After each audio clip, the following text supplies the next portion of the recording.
Jeg vil gerne præsentere forsøget citronsyreindhold i citroner. Formålet med det her forsøg er at bestemme indholdet af citronsyre i henholdsvis en citron og falsk citronsaft. Vi vil derfor gerne se, om vi kan finde forskel i citronsyren i de to safte, og se om der er forskel på den rigtige og den falske. Rent grundlæggende så er en syre et stof, der kan afgive hydroner H+, og en base er et stof, der kan optage hydroner H+. Og det her det måles på en pH-skala, som går fra 0 til 14, hvor 0 til 7 er syre og 7 til 14 er base.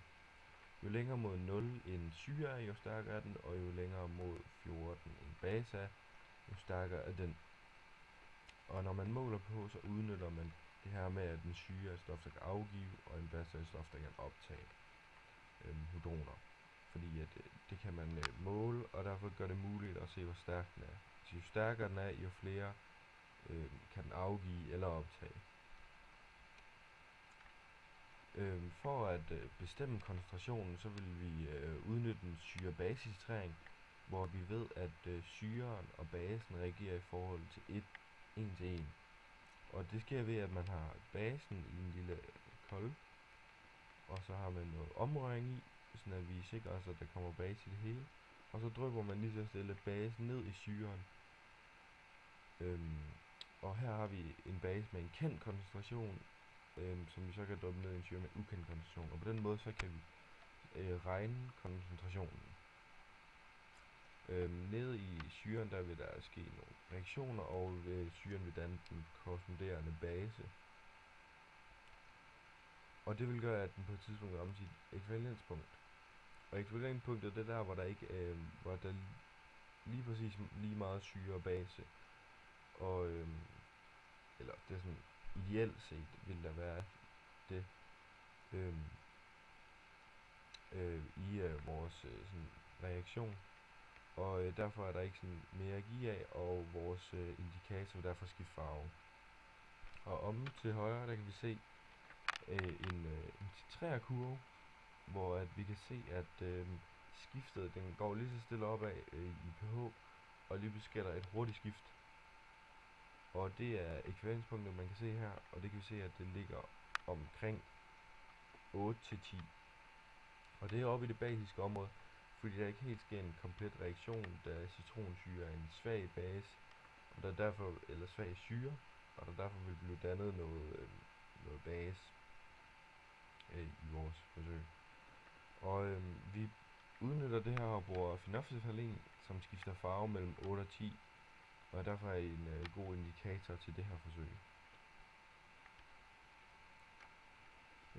For at udregne, så bruger jeg nogle formler, og vi har koncentrationen er lige med stofmængden divideret med volumen, og stofmængden er lige med koncentrationen gange volumen, og volumen er lige med stofmængden divideret med koncentrationen, og det måles i mol, liter og mol og liter.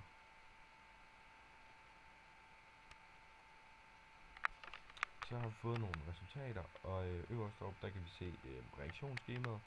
Det afstemte reaktionsskema, som er H3 citronsyre plus 3 NaOH, som er vores base. Det bliver til H2 citronsyre plus 3 Na plus 3 H2O. Og som vi kan se, så kender vi koncentrationen af vores OH. NA'et har vi valgt at tage ud, fordi det har ikke nogen betydning for vores forsøg. Så vi bruger vores OH, hvor koncentrationen det er 0,1 mol, det kan man aflæse mol per liter, det kan man aflæse på flasken. Og så havde vi hældt i den rigtige citron, har vi hældt 45,5 milliliter i, og det giver 0,0545 liter. Og derfor med vores formel kan vi så udregne stofmængden, som så bliver 0,00045,5 mol. Og fordi vi har vi kan se vores afstemte reaktionsskema, at vi har 3 NaOH, så har vi 3 OH. Og det vil sige, at den skal vi dividere med den skal vi dividere med 3. Så får vi, hvor mange mol, hvor stofmængden er i vores H3-citron, og også hvor stor stofmængde der er i vores citronsyre efter forsøget, som er det, vi gerne vil vide. Ja. Og så har vi også for den falske citron, hvor vi kan se, at vi har gjort det samme. Men her er der brugt mindre igen, er der samme koncentration, men der er ikke helt lige så meget volumen i, kun 35,2 ml. Og det giver så kun 0,000117 mol. De 3 H2 er med i skemaet for at vise, at de er der, men de er sådan ligegyldige, og derfor er der ikke lavet udregning om dem. Derfor kan vi konkludere, at citronsyre i en rigtig citron har højere indhold af citronsyre end i en falsk.